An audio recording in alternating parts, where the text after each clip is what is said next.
Are you giving too much in a relationship? In today's podcast, Cece and I are going to talk about some of the things you need to keep an eye out for so you don't hurt yourself. So stay tuned. Hey, Blissful friends, welcome back to another episode. I am your girl, your host, Cece, and as always, I am joined by my husband. What's going on, babe? I'm good.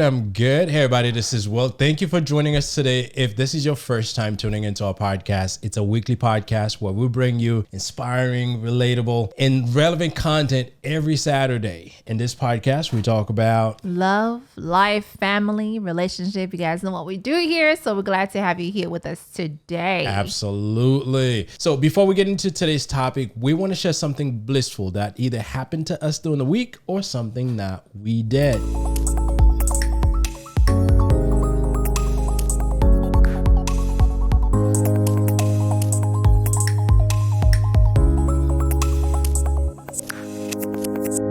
And that's something that we did was all that I did.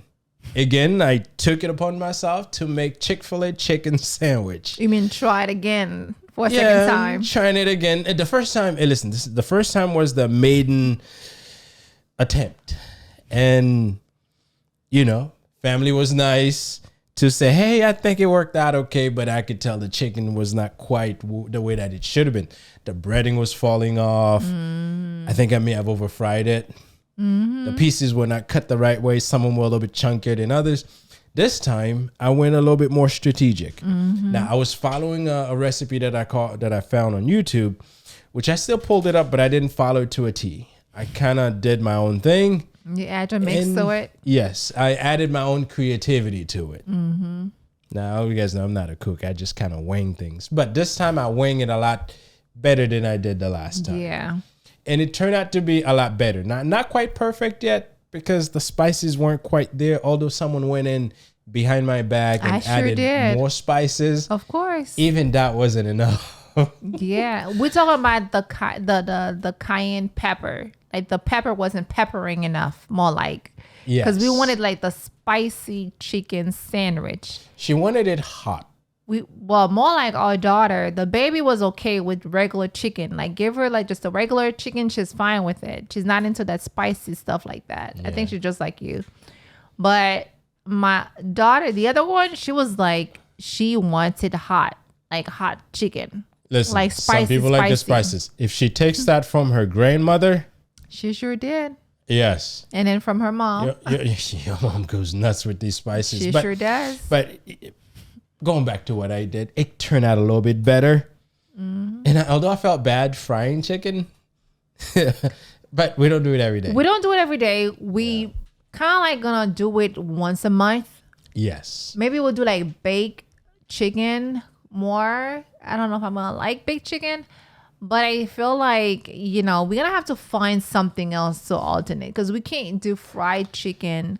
No. Although when we used to buy Chick-fil-A, we used to get it every Wednesday. But now that it's being fried in the house, now that you there doing it, yes, it's not worth it to have this thing so often. It's not healthy. Stuff, no. It's not healthy too. No. But it tasted good, and we had the waffle fries with it. So from Publix. I'm becoming a Chick-fil-A competition. We just need to find the recipe for the spicy sauce. I don't know who has it. If you have it, please send it to me. No one has it. This is Chick-fil-A secret.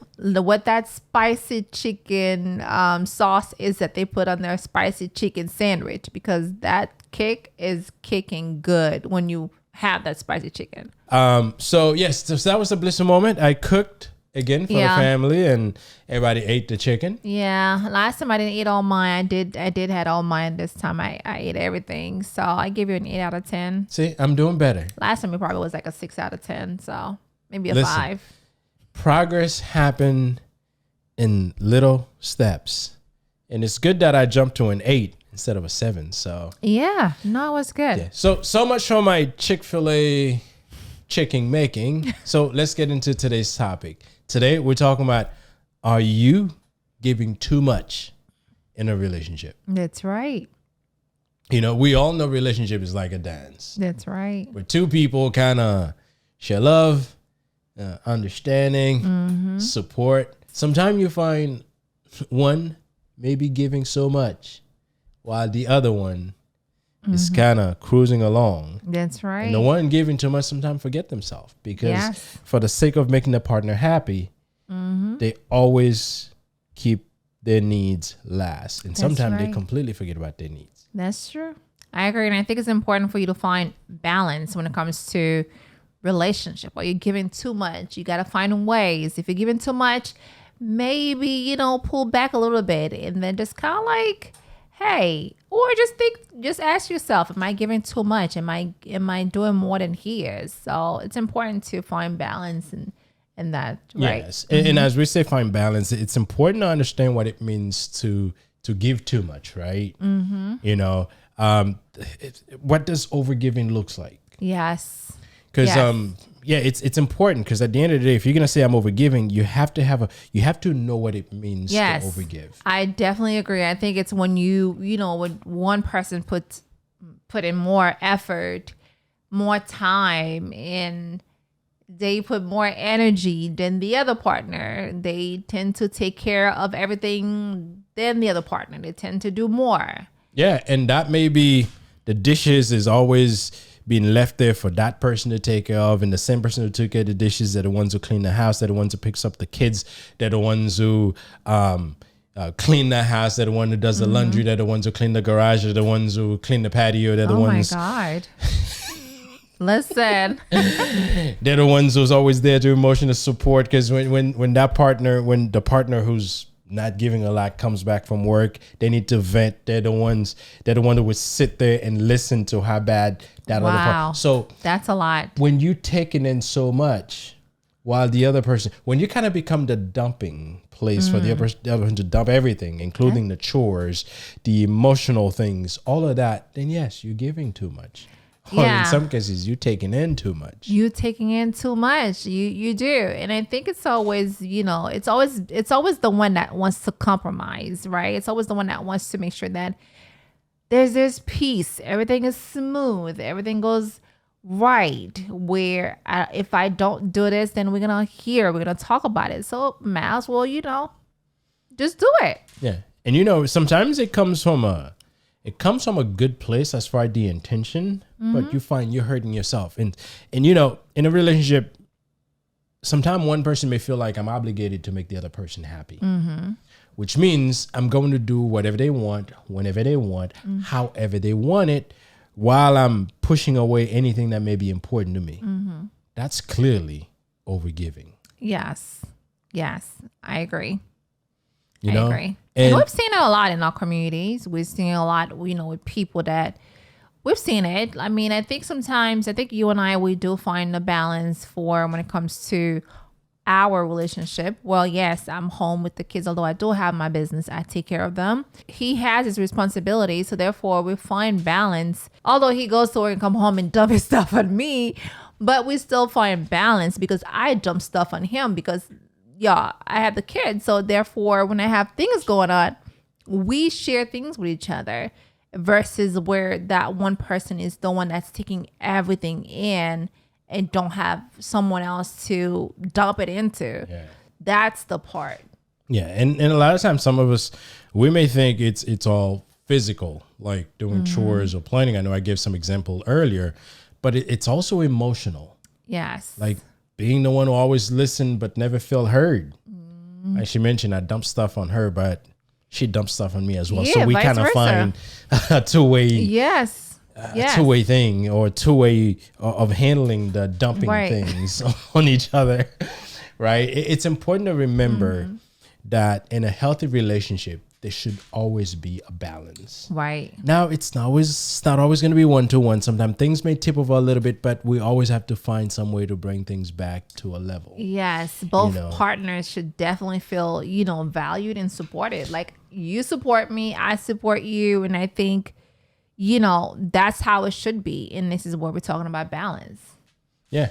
And when it comes to giving too much, there's always a reason why we give too much, and sometimes it's about wanting to please the other person, We feel that if we don't do that, the love or the care that we think we deserve from them, we won't get it. Yeah. So we go out of our way to say, you know what, I'm okay with it. I'll do this. I'll do that. Never questioning why you're doing it, because you're just doing it so that person can continue to be with you. Yeah. It's like you're in a prison. You just got to do what you have to do to stay there. Right. And that's no way to live. Yeah. You know, so if you find yourself in a place where you're overgiving, look back as to why. Because if this person loves you, it not be because of you doing all the chores and while they sit there and do nothing. I would assume there should be something more there than just you being. Listen, that happened in some household where the spouse is the one that does everything, and the husband is just sitting on the couch watching movies with potatoes, and beers and drink, and it happens, especially in our. I feel like it does happen a lot in the older generations. You be like the boomers, because y'all, baby, listen, millennials and Gen Zs are not tolerating this. Okay. Although some of us are still like, you know what, I got to take care of everything. But at the same time, we want that balance. We want to be able to say, you know what, babe, you take care of this, not take care of this. We're going to split this, and then you do this and I do that, which is where we need to come together, take care of the relationship. Yeah. Now, one thing I must say, every relationship has their dynamics, their agreements, and how people choose to lead. Right. And this is me coming to the defense of some guys that maybe potato couch. Listen, eating potato chips. Listen, I've known some people that for the type of work they do, sometimes when they get home, they only have energy to just get on the couch. But the wife. Yes, and I'm saying like, yes, I'm saying that in some relationship, not that, they created an environment where the wife knows this is what the husband does. And when he gets home, he needs to recoup so he can go back at the next day to do the same thing. Like, for instance, I've known guys that are roofers. They spend all day on top of a roof. Right. They leave their homes at 4 o'clock in the morning to make it to the job site. They don't get home until sometimes 6 and 7 o'clock. Someone like this. And they need to be ready to do the same thing the next day. Right. If the agreement in the household is, baby, I'm doing this. I'm making sure everything else is taken care of. But these little things, I need your help. And wife and husband agreed, this is how we're going to run. If I get home to that person's place in the couple of hours they have before they go to bed, that's them, catching up on something while they eat some potato chips. I'm not gonna kill them for that. Listen, that works for the household. And this is what's important, that if we're going to go that route, that you're doing what works for the household. Yes, I agree. Like, if you're the one taking care of that, yes, as a wife, if you're not working or you're taking care of the kids, then you, of course, know your responsibility is for you to take care of the house. Yes. That makes sense.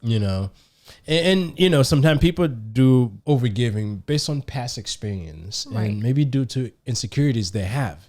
They feel like if they don't give enough, they may lose that person. That's so true. And yes, that again is another trap. It is.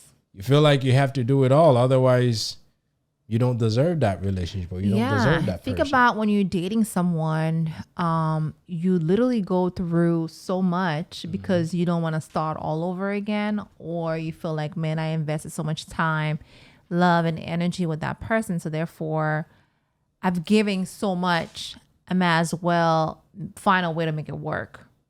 Yes, right? That happens a lot. And I think society also plays a role into this. We often see like messages that tell us you have to put others first. Right. You can't be selfish. Right.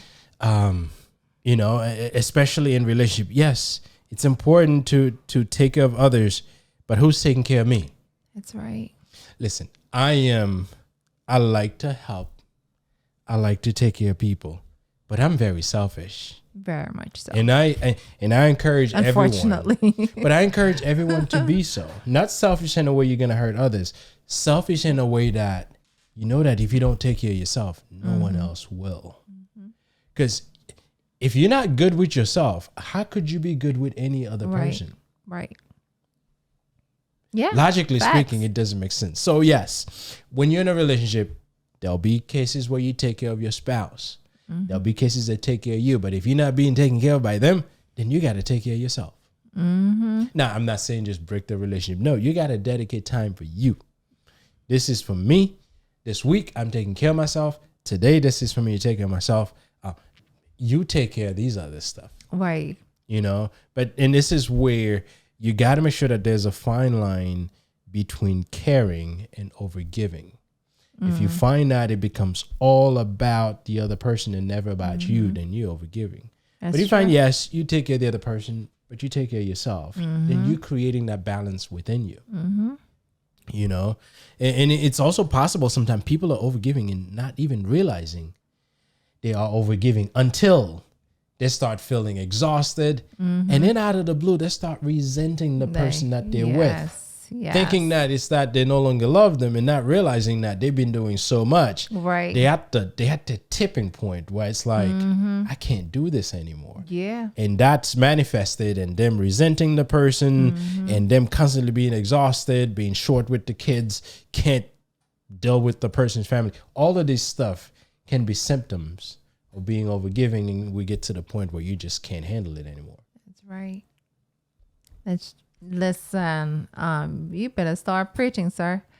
So listen, we have a few signs, and I think it's important for us to share some of these signs with our listeners, our viewers. That way, you know what you need to look out for.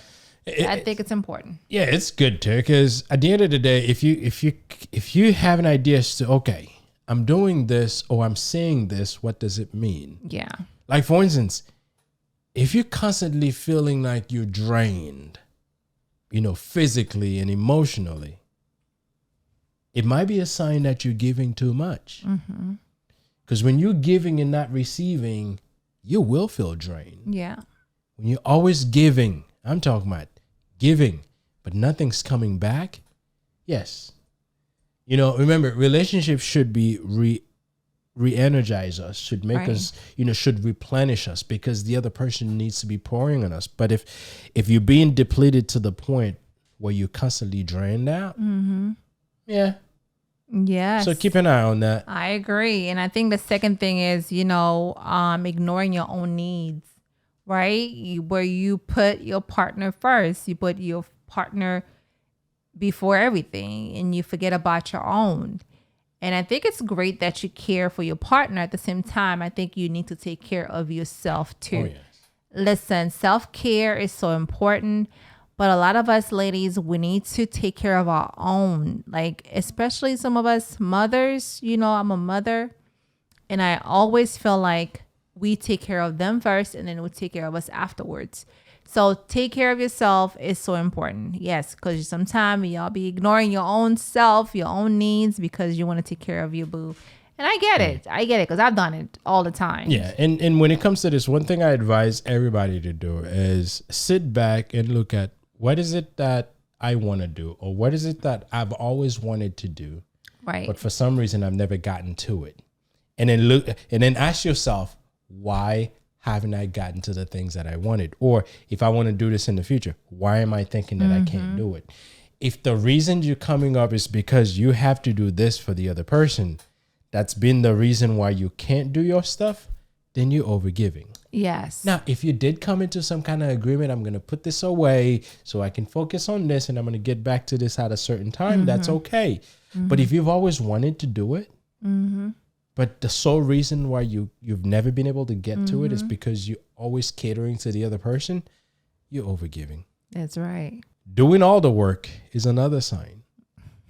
If you're always the one doing all the work. Now, I know earlier I gave some example that were kind of a bit extreme, but yes, if you're always the one doing all the work, the plannings, the starting of the conversations, handling all the responsibility, a good relationship needs effort from both individuals. Everyone's got to pull their weight. Right? If one is always the one doing the thing, then yes, someone's overgiving. Yeah. But again, I'm always going to come in defense of whoever the other partner is. If there's an agreement that we're going to work it out this way because of this and this and this, and if we both agree that's what we want to do it, then that's fine. But if one is doing it because they're trying to please the other one, it's no such agreement, then yes, you're overgiving. Yes, I agree. I was just listening to what you just said about, starting all the conversations, which is something that you and I. Oh, you just like to talk. Yeah, and the plans too, right? You just like to plan. Okay. Sister like to express herself, and she wants to. Me, I tend to get stuff and I'm good to go. And if that's her trait, that's fine. Like, I like to make things complicated, and I don't want Sissy to become someone who makes things complicated. I'm this. You can give me the simplest thing, and because of how I am, I'm gonna find the hardest way to get it done. I like complex stuff. I get my my thrill from making things complicated. I don't get it though. She gets her thrill from talking. I do get my thrill from talking, and that's okay. Wrong with that. And yes, is that a sign of overgiving? She likes the conversation. She likes the planning. I do. She would ask me to plan something, and then she'll tweak it. You plan and it doesn't go well, so yes, it might as well just take that over. Right? We all have our strong points, and is that really over planning? I don't know, because when you're in a relationship, you have to play on your strong points. There are things that I'm good at, right? There are things that I will jump in and I'll just get it done and good to go. Am I calling that overgiving? No, because in a relationship, we all have certain things that we do better. Sis is a planner. She's a great conversation person. She will turn anything into a conversation. And that's fine. I've become a great listener in the process. That is a skill, you know that, right? It is a skill. And this is what I'm saying, that there are things that may be, you know what, in this relationship, this is my thing. Mm-hmm. And I'm handling this thing because I am the best at it. Right. If you realize that, all your efforts are always overlooked. If your partner never noticed the things you do. Or appreciate. Never show any appreciation. Mm-hmm. And that can make you feel upset. Yes. And everyone likes to feel valued. And I know earlier we did talk about feel valued and feel being supported.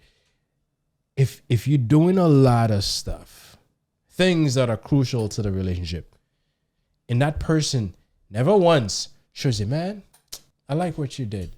It really made a difference. They don't have to say thank you, but at least showed you that they see what you're doing. Right. I agree. Because one thing about me is, like, when I cook dinner, I always want to ask you or the girls, how is the food? Now, come to think about it, did you say thank you for that chicken I made earlier this week? I sure did. I always say thank you. We, in this family, we always say thank you. Yeah, we always have. The kids will run after me because typically I handle the cleaning of the dishes after dinner. Which is fair. Maybe that's overgiving. Even when I cook. Overgiving that I cook. Listen, even when I cook, I still clean the dishes. But you don't cook a whole lot. You just make, you make chicken. I think a chicken sandwich. Listen, frying chicken, that's messy. You make it messy. Yeah, I did say that I make everything complicated. That is just simple. This is all about when I cook. Now that I'm thinking about it, I like washing dishes. I don't know why, but it's just therapeutic for me. But even when I cook, I still wash the dishes. Now, going back to what I was saying, I at the end of the day, when we're done eating dinner, I take care of the dishes. The kids will run after me to come and hug, give him a kiss, and say thank you. That's been our routine.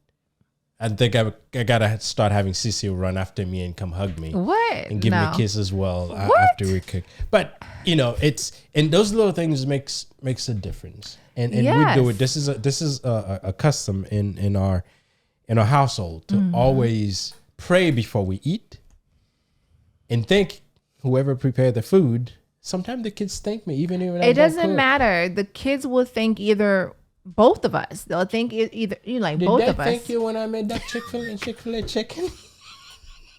Because if they thank you, that's not fair. They did. I cooked the whole chicken and fried it myself. A whole chicken. Okay. I did. I literally prepped the chicken. Nah, she did go behind me and put some more spices on there, but I didn't ask her to. And I told you to add lemon.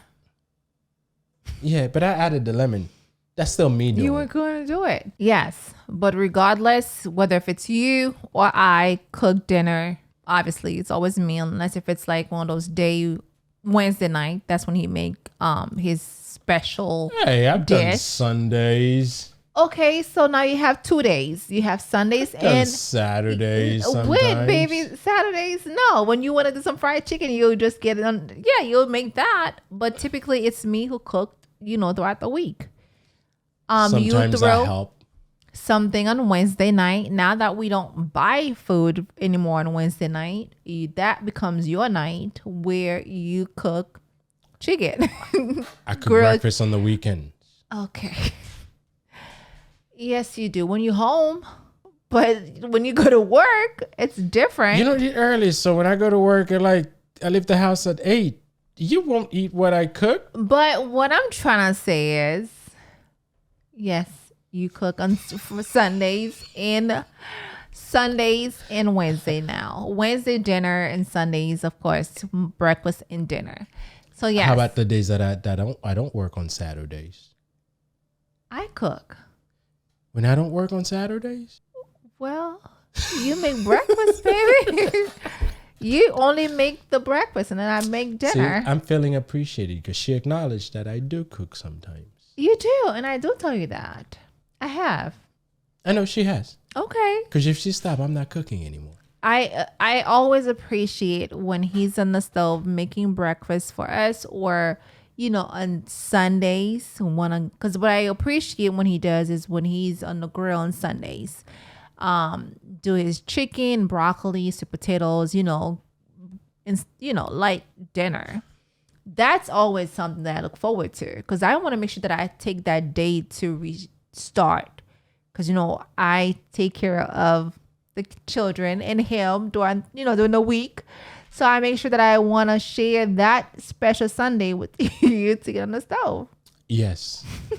But overall, we always make each other feel appreciated. And this is the point out of this is that if you're feeling you're not appreciated, if you're feeling that this person that you're doing these things for or with, they don't even see you, that's a sign you're overgiving. Yes. Yes. Because you got to feel appreciated. And I think another sign is when you giving up your interest. Yeah.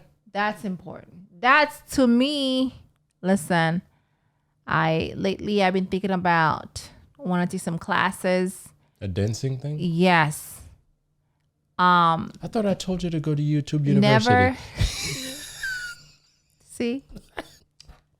I never.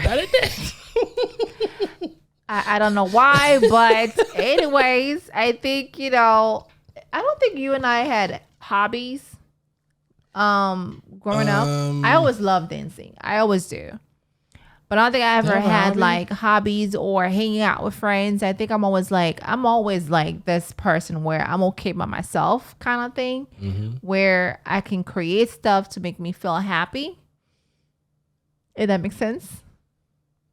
Yes, it does. You can create stuff to make you happy. I know that her passion for dance got reignited through social media because she's been watching these little girls really moving. I mean, sometimes little girls, baby, they're like in their 20s maybe. They're not little. Come on, what are you trying to say? Well, there were some little kids on some of those videos you showed me, and they weren't all grown up. Not them. Yeah, but the other girls. But hey, listen, I was like watching some of the videos, and I'm moving like them, and I'm like, listen, I can move. I still got it because I used to, participate in dance in high school. Yeah, and I'm like, okay, I can do this. Yeah. So, but he told me I go to YouTube University to learn how to dance. I'm like, no, sir. She's gonna take up a new hobby, which is dancing. Me, I don't know. I just do things. I have many things that I do that help me pass time. Sometimes it may just be working on a project. Sometimes I go to the garage for a couple of hours just organizing things. So I don't have any specific hobby that I do. But if you find that the things that interest you, like just like Sissy, I'm not the type who likes to go out and hang out with friends. Right. I don't do that. But if you're someone who likes to go hang out with your buddies and you find in this relationship that you're in, you can no longer do that. Right. Now, if you've proven to your spouse that you can't be trusted around your friends, then she'll have good reasons to prevent you from doing that. But if you find that you're giving it up just so you can avoid maybe heated discussion, or maybe you're avoiding just so she could see you in a different way. Yeah. And I'd say don't give up what's important to you. Mm-hmm. Find a way between you and your spouse to create some kind of understanding as to why it's important for you to do this. Now, it could be a number of different things. Some guys have expensive hobbies like cars and stuff. If you're like me, maybe you like electronic stuff. I haven't bought anything electronic in a while. Actually, I bought some stuff for her. That's just for me. Yes, I bought some stuff for her. Okay. That's my baby. But you know, if you have hobbies, things that you would do where you can be on your own and you can kind of be you, don't give that up. I agree. You know, it's important to have that, because in a relationship, it's good to spend time together, but it's good to spend time alone. Mm-hmm. So do what you need to do. Yeah. And if you feel like you're giving up these things that are important to you, you could be overgiving. That is definitely a sign of overgiving for sure. And I think the other sign that I feel like is so important is feeling resentful. Feeling resentful. Slowly you finding yourself being very distant to this person. And you find, sometimes you find even them chewing, it could be a subject for discussion. But sometimes, though, baby, you be chewing loud. Well, only when I'm doing. You be chewing loud. You be chewing loud. Listen, it doesn't matter. You could be chewing a gum and you loud. You could be chewing something, you just loud. Well, I'm a me feeling resentful. It just me saying that you just be loud. I'm a power chewer, if that's even a thing. I take very aggressive strong bites. You do, and you chew them very loud. Listen, I have a machine here, and when it's working, can hear. But especially with nuts, I think the most irritation comes with.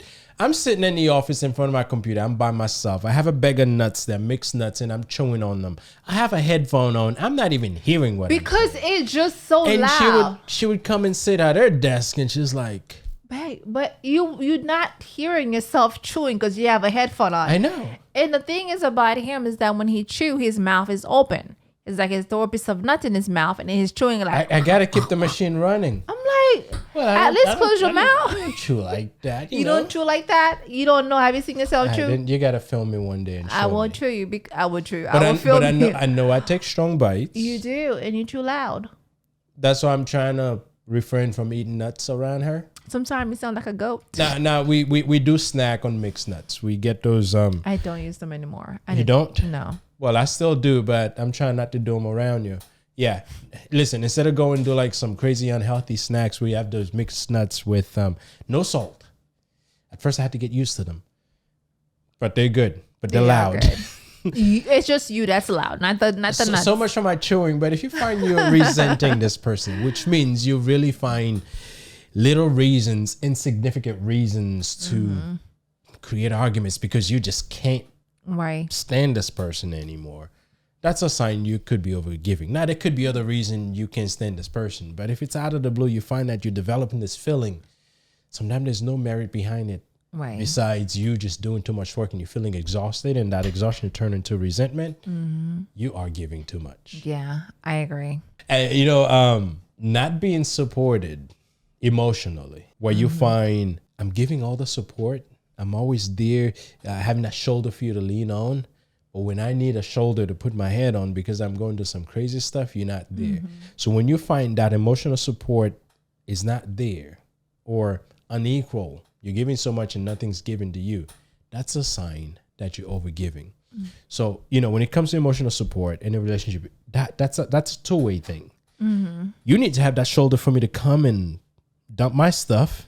Right. And I need to have that shoulder for you to come and dump your stuff. I need to show you as much support as you've shown me when I need you. Right. So it needs to be there. Otherwise, you could be overgiving if you're always the one being there to support that person emotionally. Yeah. I mean, I know people who actually, when the girlfriend or the wife is talking, pouring their heart out, need that support. And here goes the husband. Don't even care to listen. Don't even care to, hear what they're saying. Don't even have like a heart. Because sometimes you got to have a heart. Oh, yes. And if you don't have a heart for you to really or bring your ego down and say, you know what? My woman needs me. I got to put my ego down. I need to just sit there and listen. Them, yeah. But those are some real stuff, y'all. Listen, those are some real stuff. And we've listed, I'm sure there are more that we may not have touched on, but keep an eye on these things. Now that we've known some of the things to keep an eye on, now, how do we go about dealing with them? Yes. Well, it goes back to something we've always been talking about. Balance. In our podcast. Not just balance. Communication. When you find that you're resenting this person for reason that doesn't quite make sense, or whatever the other things that we've talked about, that's when you need to pull this person aside and says, we have to talk. Yes. And not just, I'm just going to beat around the bush. I'm just going to sugarcoat it. No, we need to talk. This is what's been going on. I feel that you're not pulling your weight. Yeah. I need you to contribute. Right. To take part in supporting this relationship. Yeah. Now, if we're going to do a chore list, a task list, or whatever list, together make that list. And in that list, one of the things you need to set boundaries. You know what? There will be time that I'm going to tell you no, because that time would have been devoted to something maybe I need to do for me. Right. You need to set that boundaries, and it need to be very clear. If you're in a relationship with someone, you need to be clear with them, because that help you set the right expectations. Yeah. So yes, boundaries. Learn to say no. And when you will say no, and the reason why you say no, which is to prioritize your own Absolutely. And no need to feel guilty about it. Listen, taking care of yourself is not selfish. And I said it way earlier. I like to take care of other people. I like to do things for Cece, but there are times that I just need to do things for myself. Cece too. Like, for instance, she like her self-care Sunday. Yes, I may talk about, I have to cook breakfast on Sunday and I have to, but I understand that. On that Sunday, she wakes up. If we go to church, and she comes back. She has things that she does, and she does it only for herself. And I'm good with it because I know she needs that. And the same thing for me. There are certain things she knows that I need. So taking care of yourself is not selfish. Yeah, it's necessary. Well, if you want to use the word for it, just call it self-care.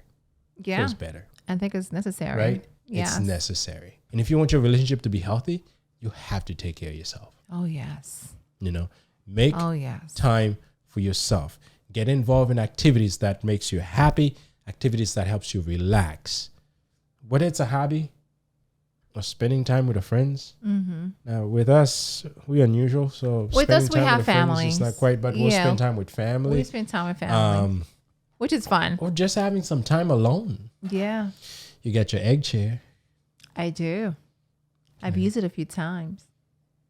I wonder what she will do if I go hang out in that egg chair. I will be very upset because I told you and the girls don't you dare come to close my chair. Okay? And you know what? This is something that Sissy wanted. Don't you dare. Because on her self-care Sunday, she spent a lot of time outdoors. That egg chair is outdoors. Although it's been crazy hot lately. Yeah, so I haven't been fully using it the way that I want to use it. Sitting in that egg chair, we've been sitting like in a sauna in the patio. I've been sweating on my Bible. But you know what? If you have a place that you can just be there alone and maybe with your book and take yourself out of this world and go into that imaginary world. She reads those books sometimes that takes her there. I do. Do that because self-care is essential. And as I said earlier, in a good relationship, it's important to take care of yourself. Yes. In a relationship, it's like a partnership. We both need to put in the effort and we both need to take care of each other. That's right. I agree. So, it is a partnership. Oh, yes. A lot of us don't look at it as a partnership. It is a partnership. We are partner in this. We take care of each other. Whether if you are dating someone or if you are, being with them for a long time. It is a partnership. Oh, yes. And we both have to put in the effort. So you take care of yourself, I take care of myself, so we can both be there for each other for a long period of time. Because if I'm taking care of you all the time, then I'm going to be the one suffering. And before you know it, I get sick and all that craziness. And then you look good, you're healthy, and the other person is not. So a partnership means I care for you. I want you to be well. I want you to take care of you, and vice versa. Absolutely. And I think it's so important for people to understand that relationship is not just one person, it's two people. So, we've discussed, we've shared a whole lot, the signs to look for, the ways to deal with it. Now, here's what I say to this. Giving in a relationship shows love and it shows care. Mm-hmm. But it's important not to neglect your own needs. Right. Because your needs are important. A healthy relationship is based on mutual respect, understanding, and balance. Take time to assess your relationship. Communicate openly and prioritize your well-being. I know earlier we talked a great deal about self-care. Prioritize that. And finding a balance between giving and receiving is key to a happy relationship. Yes. And not only that, to a lasting relationship. That's right. So we hope that we've discussed enough of these things with you guys to maybe able apply them in your relationship. And really maybe give you a chance to look back as to how things been in your relationship. Right. Because our goal is to share. Now, we shared this. There are times Cece does a whole lot more than I do. And I will come home and feel bad and try to show that I can do stuff. So I would try to go and do things. Like sometime this week, I got home and she wasn't there. And I'm like, man, I'm going to fold the clothes. And I did. Yeah, so it made me feel good because it made me feel like I did something that she would have normally done, but she's not there. So I took it upon myself. So it's something that you have to constantly be working at. Right. One of the things that happens in a relationship, the moment you get so comfortable, it's very easy to just get into a routine and you just let this person just do things just because they've always done them. Whew. Right? So it's important to take a moment to look back as to how things been in your relationship and how are you contributing to that relationship. So again, I hope you found this episode inspiring and helpful. And don't forget to subscribe to the Blissology Podcast and share it with your friends, especially if you have some friends that may have been together for a while and you can sense there's some fatigue in the relationship. Or she's been complaining to you been complaining to you. I know you ladies talk about a whole lot of stuff, but because sometimes when people are in something, they may not realize what's going on until they can take a step back, or maybe an outsider whom they trust can say, hey, this may be going on. Take a look at it. But so much. Share it with your friends if you think they can use it.